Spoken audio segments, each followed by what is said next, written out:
Father in heaven, how I love you. I lift your name in all the earth. May your kingdom be established in my praises as I declare your mighty word. Blessed be the Lord God Almighty, who was and is to come. Blessed be the Lord God Almighty, who reigns forevermore.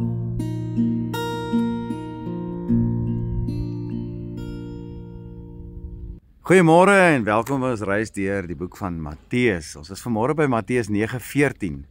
En hierdie gedeelte in Matteus handel oor 'n vraag wat aan Jesus gestel is deur die disippels van Johannes die Doper. Hulle kom agter dat hulle self en ook die Fariseërs gereeld op 'n gereelde basis vas. Maar dat Jesus se disippels dit nie doen nie. En hulle wil sommer net verstaan hoekom en vra dan aan Jesus hierdie vraag en ook 'n verduideliking van hom. Nou, in die Joodse tradisie is vas 'n baie algemene en godsdienstige praktyk onder die Jode en dit word dikwels geassosieer met berou of met gebed of met verootmoediging of voorbereiding vir sekere feeste. Fariseërs het gewoonlik 2 keer per week gevas. As jy gaan lees daar in Lukas 18 vers 12 sal jy dit raak sien.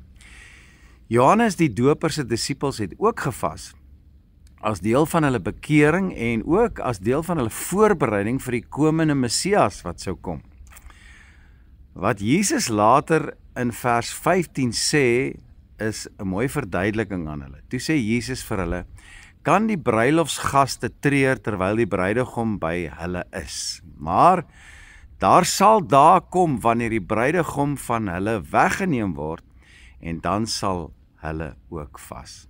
Jesus gebruik die beeld van 'n bruilof. Hy vergelyk homself met die bruidegom en sy disippels met die bruilofgaste. 'n Bruilof is 'n tyd van blydskap, is die boodskap wat ek dink Jesus wil oordra, en nie van rou of vas nie.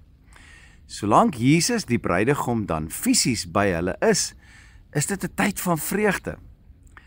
Maar hy voorspel dat daar wel 'n tyd sal kom wanneer hy weggeneem sal word van hulle af.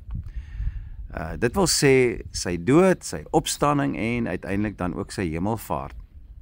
En dan sal sy disippels wel vas uit rou, uit verlange en 'n geestelike soeke na hom.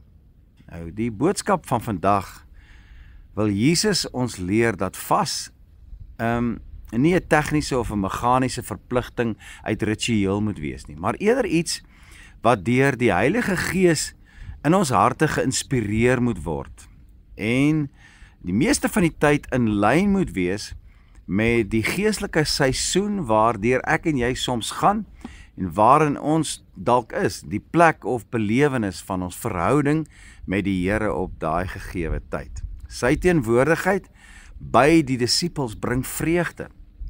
En vas sou dan later kom, wanneer hulle deur sekere tye van beproewing moes gaan of vervolging sou beleef. Later, wanneer sy fisiese teenwoordigheid nie meer by hulle is nie. Dieselfde vir jou en vir my vandag. Daar kom soms seisoene oor ons pad, wanneer ons deur diep, intense ontbering gaan, wanneer ons desperaat hinker na leiding en wysheid van die Here af.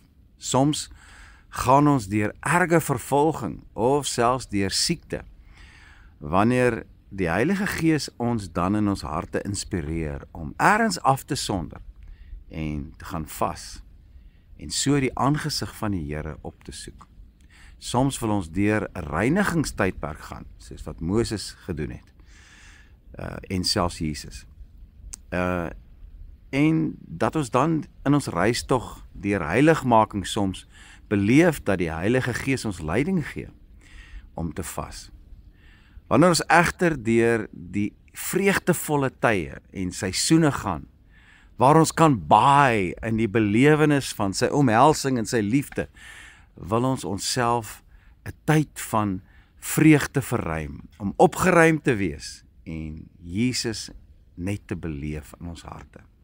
Ek sluit af met Prediker 3 vers 1 en 4 wat sê, alles het sy bepaalde uur en vir elke saak onder die hemel is daar 'n tyd. 'n Tyd om te ween en 'n tyd om te lag. 'n Tyd om te weeklag en 'n tyd om van vreugde rond te spring. Mag dit vandag vir jou leiding gee oor hierdie belangrike ding van vas in ons lewe. Father in heaven, how I love you. I lift your name in all the earth. May your kingdom be established in my praises as I declare your mighty word. Blessed be the Lord God Almighty, who was and is to come. Blessed be the Lord God Almighty, who reigns forevermore. Blessed be the Lord God Almighty, who was and is to come. Blessed be the Lord God Almighty, who reigns forevermore, who reigns forevermore.